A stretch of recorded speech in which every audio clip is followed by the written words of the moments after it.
Hey, welcome to Zach's Tech Turf and weekly download episode number 56, which is my weekly tech and PC gaming news series. Today, I'm going to be playing some Overwatch when I give you this news, and I'm going to be sipping on my cup of joe. Make sure you guys let me know in the comment section what you're sipping on. Let's get into it. The OPC is the official gaming chair of Zach's Tech Turf and Weekly Download, and it's one of the best gaming chair options for those of us on a budget. Go check out my full review video by clicking the link in the description, and don't forget to use discount code ZTT or my link to save yourself 10 bucks. To start off the tech news this week, Intel finally released their full spec sheet for their upcoming Core i9 Skylake X processor, as we really only knew the speeds before this. Intel is releasing some incredibly powerful CPUs to contend with AMD's Threadripper, and as I stated before, I'm a huge fan of this competition between these two companies that we really haven't had in a long time. You can see all the specs at the link in the description, which is where I link everything I talk about. Intel also announced that they are unveiling their newest 8th gen processor family on August 21st. A modder named Banjo created a Wii U mod that uses the controller of the last generation Wii U controller and turned it into a Windows 10 PC. He did this by also using one of those Intel compute sticks that have an Intel processor, 4GB of RAM, and an SSD, and by installing an emulator on the device so he has both a Wii U and a Windows 10 PC. I'm not sure if he'll actually get any valid use out of this,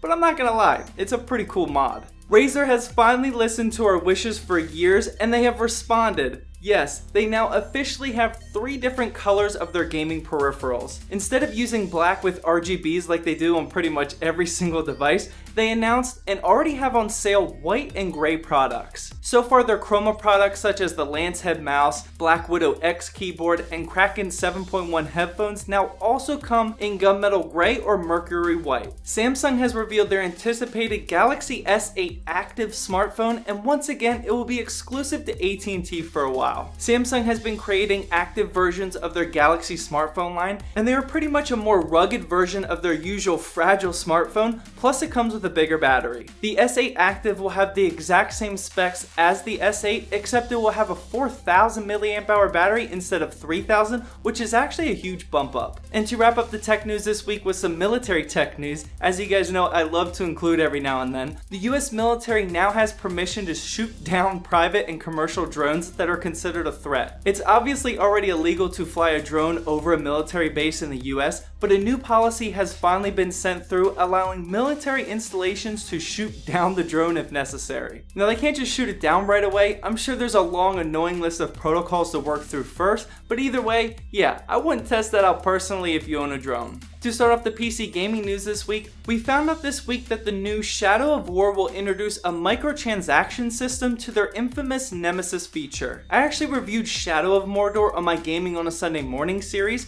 and I'm seriously very upset to hear this news. The developers have stated that everything in the game can be purchased with in-game currency, but that's not the point. The only way you get people to buy your microtransactions is if you scale the game to be grindy or hard enough so that people want to buy things. This can completely ruin the experience for the person that doesn't want to pay for them. You know, the guy who paid 60 bucks for your title and expected to have the entire game and pay nothing else. This trend in PC gaming will truly kill PC gaming one day, and I hate how they are doing this. The studio that made Borderlands and Battleborn is apparently working on a quote, top secret project named Project 1v1. According to them, it combines the action of fast-paced 1v1 first-person combat with the metagame strategy of a collectible card game. I know there's other shooters like Paladins that use a card system, and it's honestly not that huge of a deal, but I'm interested in how they can make a 1v1 game using cards. It doesn't seem that in-depth, to be honest. Either way, I'm still excited though. Conan Exile is getting a much needed expansion pack soon, and it's called The Frozen North, and yes, it will be free because you know, the game is in early access, and early access games should never charge for more content.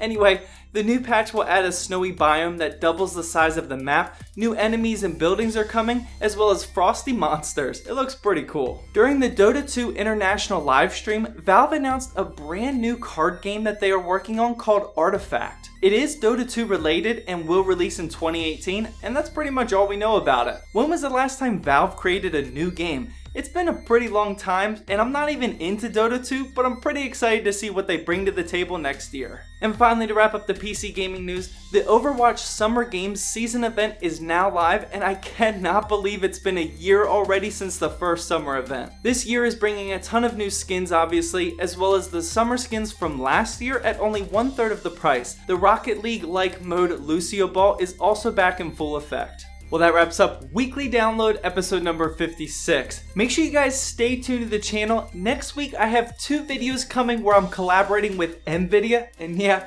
there are some pretty good videos. Well, I hope you guys enjoyed this video.